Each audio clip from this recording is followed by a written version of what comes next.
La prochaine destination est les Philippines, en Asie du Sud-Est. Le pays se compose de plus de 7000 îles et compte une population en augmentation constante qui atteint déjà 85 millions de personnes.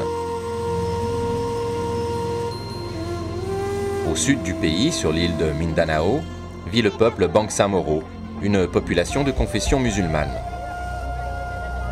En 1972, lorsque le président Marcos décrète la loi martiale, il constitue un mouvement de libération armée.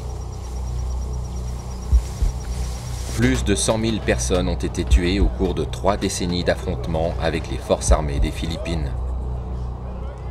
Finalement, en 2005, les belligérants ont accepté de mettre fin aux hostilités et ont entamé des pourparlers de paix. La municipalité de Sultan Kudarat, près de la ville de Cotabato, est un fief du FMIL, le Front Moro Islamique de Libération.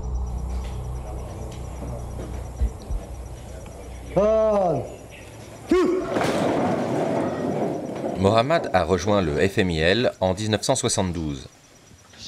Aujourd'hui, il est officier d'état-major des forces armées islamiques Bangsamoro. Assalamu alaikum wa rahmatullahi wa barakatuh. Nous sommes engagés dans un processus de paix entre le gouvernement des Philippines et le Front Moro Islamique de Libération. Nous voulons montrer au monde, à l'équipe d'observateurs internationaux, que les forces armées islamiques Bangsamoro sont des forces armées civilisées. Après des années de combat, Mohammad insiste pour que le droit de la guerre soit universellement respecté. Si l'un de mes camarades viole le droit international humanitaire, désolé, mais je le condamnerai car ce n'est pas la manière de combattre le gouvernement. Nous respectons le droit international pour toute personne, quelle que soit sa religion. Les responsables du FMIL s'inspirent des textes religieux, mais ils soulignent que le droit international humanitaire n'est pas en contradiction avec l'islam. Sonny Dabao, un autre membre de l'état-major du FMIL, précise les choses.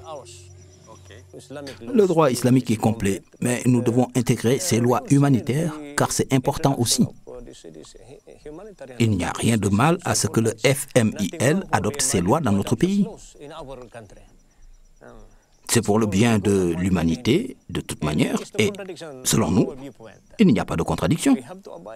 Nous devons nous conformer à l'islam et au droit international humanitaire, afin de protéger les civils, les victimes de guerre, les prisonniers.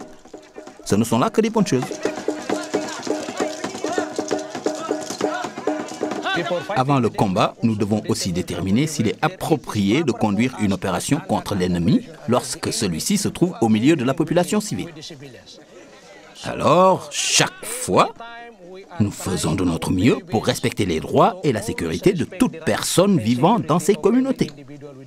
Parce que nous ne voulons pas violer le droit international humanitaire, ni le Coran, ou les paroles du prophète Mohammed.